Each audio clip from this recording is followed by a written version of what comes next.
Nicolás Maduro.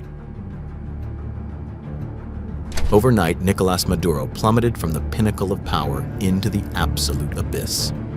In the pre-dawn hours of January 3, 2026, the U.S. Delta Force launched an unprecedented operation in Venezuela. Within a matter of hours, the sitting president of the nation holding the planet's largest oil reserves, along with the First Lady, was captured and extracted from the country.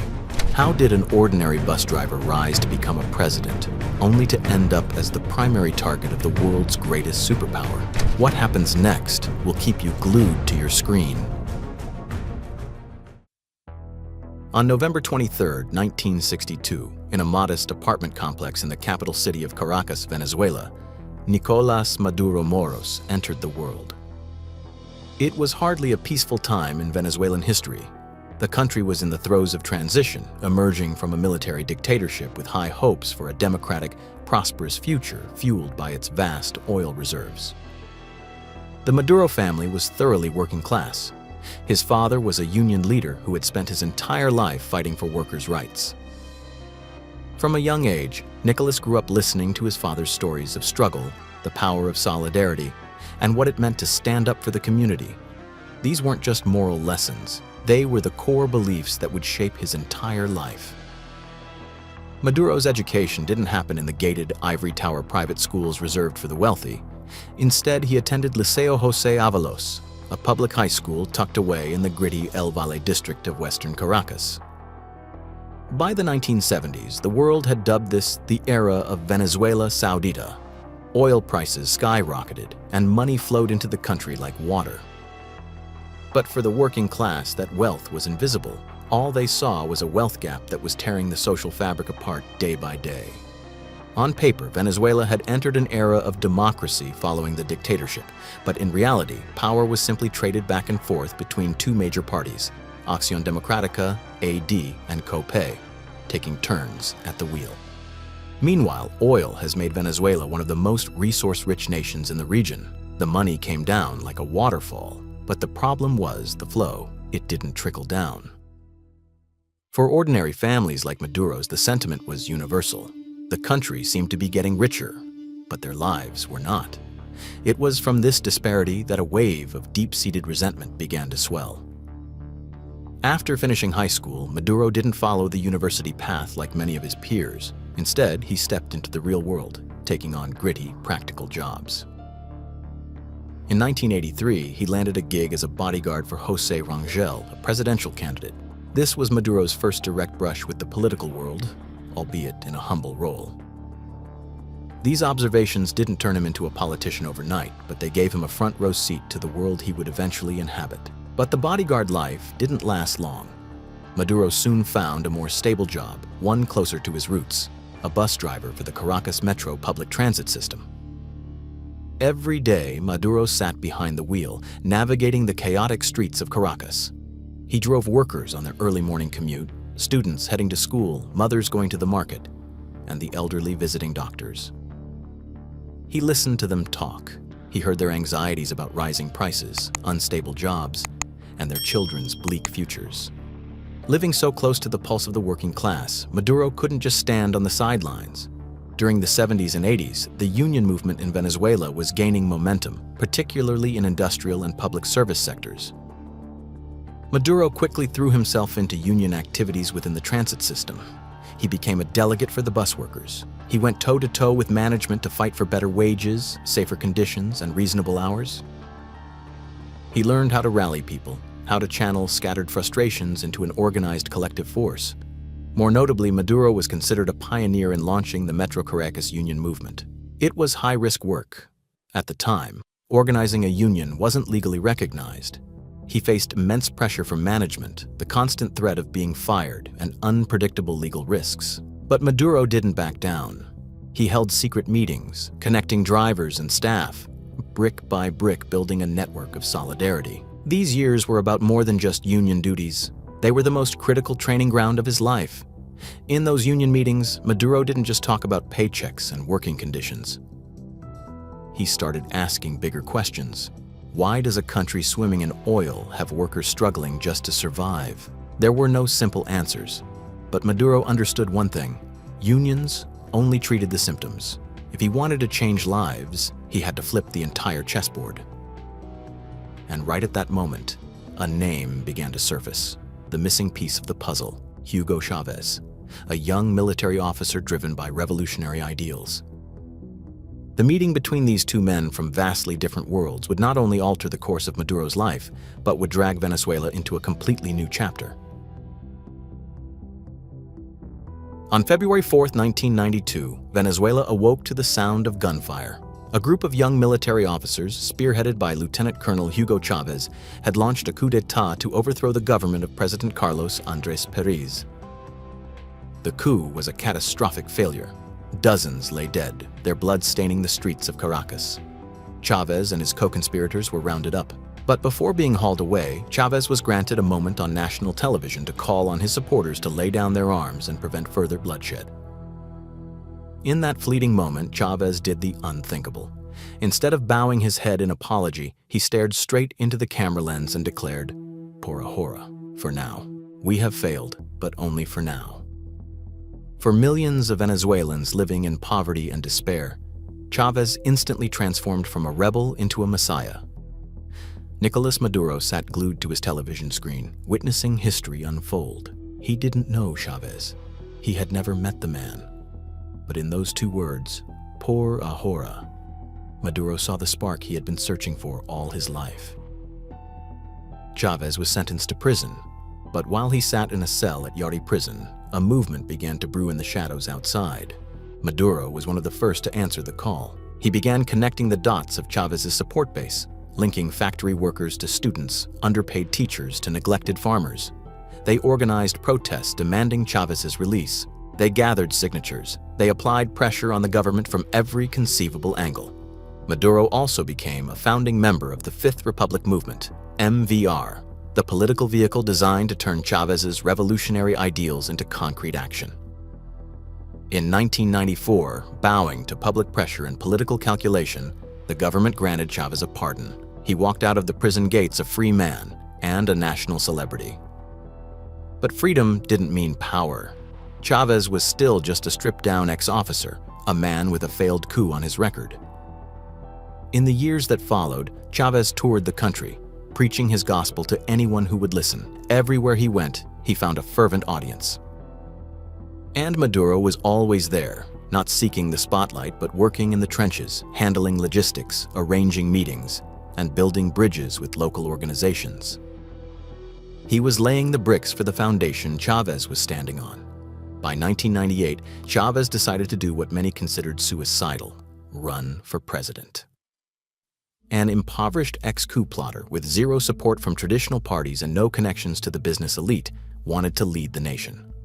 But Chavez and his team possessed the one thing their rivals lacked: a genuine connection to the people. They had a grassroots network, and they had tireless operators like Maduro. For this campaign, Maduro returned to his roots. But this time, his VIP client was a party of one: Hugo Chavez. Throughout the '98 campaign, a beat-up truck could be seen ferrying Chavez to the forgotten corners of Venezuela, places traditional politicians wouldn't dare set foot. The man behind the wheel was none other than Nicolás Maduro. He was the driver. He was the bodyguard. But Maduro was more than just muscle. He was the campaign's unofficial coordinator. Schedules, local alliances, crisis management. It all passed through Maduro's hands. Most importantly, he studied Chavez. He watched how the commander spoke to the people, not with the polished, hollow rhetoric of a career politician, but with the voice of a neighbor, a friend, a fellow sufferer. Chavez didn't use complex economic jargon. He spoke of the forgotten ones, of a country that belongs to the people, of a peaceful revolution, simple, powerful, unforgettable. On December 6, 1998, the results came in. Hugo Chavez won a landslide victory with nearly 56% of the vote, a margin unimaginable just a few years prior. The coup leader had become the president through the ballot box. Caracas erupted in joy. Millions flooded the streets in celebration. As Chavez prepared to take the reins in early 1999, he had to build a government from scratch. And naturally, he looked to those who had been with him in the trenches, the loyalists who had shared the struggle to fill the corridors of power. In February 1999, Hugo Chavez took the oath of office as president of Venezuela. Nicolás Maduro, whose resume still read bus driver and union agitator, was suddenly catapulted into the Senate representing the Fifth Republic movement, MVR. To the establishment, it was a baffling choice. Maduro had no university degree, no legislative experience, no soaring oratory skills, and no published academic works. But Chavez didn't hire based on pedigrees or diplomas. He was hired based on loyalty and the ability to execute. And throughout the campaign, Maduro had proven he possessed both in spades. Sitting in the Senate, Maduro was a complete rookie. For those first few months, he mostly kept his head down. He didn't grandstand with long speeches or try to out-debate seasoned politicians. Instead, he watched. He listened. He took notes. He was quietly downloading the operating system of the state. That same year, Venezuela convened a constituent assembly to draft a new constitution. This was Chavez's passion project, a complete legal overhaul to pave the way for his Bolivarian revolution. Maduro was selected as one of the drafters. During those months of drafting, Maduro got a front-row seat to how a legal system is built from the ground up. He realized something profound. A constitution isn't just solemn words on parchment. It is the specific arrangement of words to manufacture power. The new constitution was ratified in December 1999 with overwhelming support. With the new rules in place, a re-legitimization election was held. Maduro secured a seat in the National Assembly for the 2000 to 2005 term, and again for 2005 to 2010. Then came the chaos.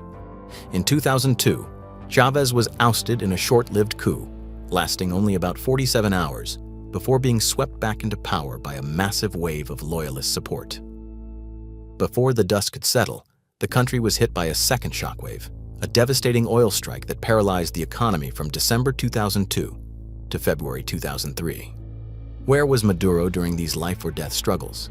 He was the operator keeping the machine running. His role was to maintain the integrity of the pro-Chavez network. He coordinated grassroots cells, managed logistics, organized rallies, and ensured that when the button was pressed, the Chavista forces owned the streets. 2005 marked a quantum leap in Maduro's career. He was elected Speaker of the National Assembly. For the first time, Maduro stepped out of the background. He was now on the front lines, sitting in the presiding chair, banging the gavel, and representing the legislature at major state functions. His tenure wasn't defined by brilliant debates or landmark reforms. He became known for something else entirely: absolute loyalty and ruthless efficiency. Under Maduro, the assembly operated as a well-oiled machine for the executive branch. If the president wanted a bill fast-tracked, it flew through. If something threatened the agenda, it was dead on arrival. To the opposition, Maduro was an obstructionist stone wall. To Chavez, he was the ultimate reliable tool. Then, in 2006, Chavez dropped a bombshell. He appointed Nicolás Maduro as Minister of Foreign Affairs. It seemed absurd. This was a portfolio typically reserved for the highly educated, someone trained to converse with heads of state and navigate delicate international treaties. But once again, Chavez wasn't looking for a traditional diplomat. He needed a disciple. He needed someone who would walk in absolute lockstep with his ideology. He needed a messenger who could take Chavez's vision to the world, forging alliances with governments that shared their anti-American stance and selling the brand of 21st century socialism. Maduro delivered exactly that. From 2006 to 2013, he transformed from a local operator into a global player. His first mission as foreign minister was to tighten the embrace with Venezuela's most critical allies: Russia, China, and Cuba. These weren't simple handshakes. Each nation had its own agenda, and everyone wanted something. And Venezuela, with its ocean of oil, held the cards. Maduro became a jet-setter. He met with ministers, prime ministers, and presidents. He brokered arms deals with Russia, secured massive loans and investment lifelines from China, and solidified medical and educational support from Cuba. His diplomatic style was anything but traditional. He didn't speak the coded language of career diplomats. He spoke plainly, emotionally, and often recklessly. He wasn't afraid to bash the United States or use inflammatory rhetoric that most foreign ministers would avoid like the plague. One of his crowning achievements was expanding ALBA, the Bolivarian Alliance for the Peoples of Our America, a bloc designed to directly compete with US-led organizations in the region. In October 2012, fresh off winning a fourth term, Chávez made a critical move. He appointed Nicolás Maduro as vice president. With Chávez's health rapidly deteriorating, this was more than a staffing change, it was a signal. On December 8, 2012, in a national address broadcast live, Chávez, preparing for a high-risk surgery in Cuba, looked into the camera and told the Venezuelan people that if anything were to happen to him, they must elect Nicolás Maduro as president. It was a historic moment, a sitting president facing his own mortality, handpicking his successor. It wasn't done through a party primary or a backroom deal. It was a coronation, broadcast directly to millions. On March 5, 2013, Hugo Chávez lost his long battle with cancer. Nicolás Maduro, then vice president, immediately stepped into the void as acting president. Chávez's death left a massive vacuum. Suddenly, Maduro had to step out of the shadows and prove to the world and to his own party that he could stand tall without his patron to lean on. He entered the election with a clear advantage, but his opponent, Enrique Capriles, was no pushover. Capriles represented the opposition, promising a completely different path for Venezuela. The result was a shocker. Maduro won, but by a razor-thin margin, 50.62% to Capriles' 49.07%. The opposition immediately cried foul, alleging fraud and demanding a recount. Protests erupted and blood was spilled in the streets. For the first time, Maduro had to make the hard calls without Chávez whispering in his ear. Inside the vast Chavista machine, that sprawling web of party officials and loyalists, cracks began to show. People began to recalculate their allegiances. Some sensed that Maduro lacked Chávez's iron grip and saw an opening to expand their own influence. Factions formed, each vying for a slice of the power pie. In the midst of this, Maduro made a critical move to consolidate his inner circle. In 2013, the same year he took office, he married Celia Flores, a lawyer, a political veteran, and a heavyweight in the system. This wasn't just a romance, it was a merger. It created a formidable power couple at the very heart of the government. But the real threat wasn't political, it was economic. Venezuela, sitting on the world's largest oil reserves, was barreling toward a catastrophic collapse. The problems had been festering under Chávez, but under Maduro, the dam broke. In 2014, oil prices crashed. For an economy addicted to oil exports, it was a death blow. National income plummeted, yet Maduro refused to cut social spending. Those programs were the only things buying him political loyalty. The government's solution? Print more money. The result? Hyperinflation. Not just inflation, hyperinflation. From 2015 to 2018, Venezuela spiraled into a humanitarian nightmare. Supermarket shelves sat empty. Hospitals ran out of medicine. People stood in line for hours just to buy basic necessities. Crime skyrocketed as desperation took hold. Between 2013 and 2021, Venezuela's GDP collapsed by more than 75%, an economic freefall almost unheard of in peacetime. The bolivar became so worthless that people stopped counting it and started weighing it on scales. The US dollar became the only currency that mattered.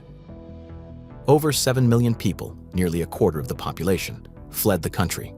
They walked thousands of miles across Colombia, Ecuador, and Peru, searching for a life where they could simply breathe. Behind them, they left broken families, grandparents left behind, children growing up in poverty and separation. Faced with economic ruin and a furious populace, Maduro chose the path of total control. In 2015, the opposition won a landslide victory in the National Assembly. It was a humiliating defeat for Maduro. His response? He effectively neutered the legislature. In 2017, he created a constituent assembly, fully controlled by the government, and declared it the supreme power in the land, above the elected parliament. The old National Assembly was sidelined, and the last vestiges of representative democracy were snapped in two. Opposition leaders were jailed or forced into exile. Independent media was shut down or bought out. Protests were crushed with brute force. Critics could be detained without trial. In May 2018, Maduro held a snap election. It was widely criticized, and the international community refused to call it normal. Maduro claimed victory, but voter turnout was a dismal 46%, the lowest in Venezuelan history. The EU, the Lima Group, and many others refused to recognize the results. For Maduro, it was a victory on paper. In reality, he was becoming a pariah on the global stage. Throughout his tenure, tensions with the US went from bad to toxic. Washington slapped sanction after sanction on the government, top officials, and the oil sector, the country's financial lifeline. By 2019, the US recognized opposition leader Juan Guaidó as interim president, triggering a cascade of support from other nations. For a time, Venezuela had two presidents: Maduro, who held the guns, and Guaidó, who held international recognition. Then came 2020. The stakes got personal. The U.S. Department of Justice indicted Maduro and several top officials on charges of narco-terrorism and corruption. A reward of up to $50 million was placed on the table for information leading to their arrests. This was a rare escalation between a superpower and a sovereign leader. Yet, despite the isolation, Maduro remained protected by a loyal military and the backing of Russia and China. Fast forward to 2024. Another presidential election. Another declaration of victory by Maduro. But this time, even neutral observers questioned the transparency. The opposition claimed to have hard proof of massive fraud. Protests erupted again, bigger, fiercer, and more desperate. But Maduro, as always, deployed the security forces to hold the line. On January 10, 2025, he was sworn in for a third term, ignoring the deafening roar of domestic and international condemnation. Days after the inauguration, the Trump administration made an unprecedented move, designating the Cartel de los Soles, the organization the U.S. accused Maduro of leading, as a foreign terrorist organization. By early 2026, the air was thick with tension. Intelligence reports claimed U.S. forces were massing in the Caribbean and waters near Venezuela. Many dismissed it as saber-rattling propaganda. They argued the U.S. would never dare launch a direct military operation against a sovereign South American nation. They were wrong. In the pre-dawn hours of January 3, 2026, while Caracas lay sleeping, a massive military operation commenced, targeting one man, Nicolás Maduro. Codenamed Operation Absolute Resolve, the mission began around 2 o'clock hours with explosions echoing across the city. U.S. forces struck key infrastructure across northern Venezuela, effectively blinding the country's air defense systems. Simultaneously, a special operations team breached the presidential residence in Caracas. The objective was achieved. Nicolás Maduro and First Lady Cilia Flores were taken into custody. They were immediately extracted from Venezuelan soil aboard a U.S. military aircraft, bound for the United States to face the justice system waiting for them. Hours later, President Donald Trump stepped in front of the cameras with a statement that was brief but seismic. Nicolás Maduro, once the president of Venezuela, was now a defendant in the American judicial system. He faces charges of narco-terrorism and related offenses. Back in Venezuela, the news spread like wildfire, triggering chaos and confusion.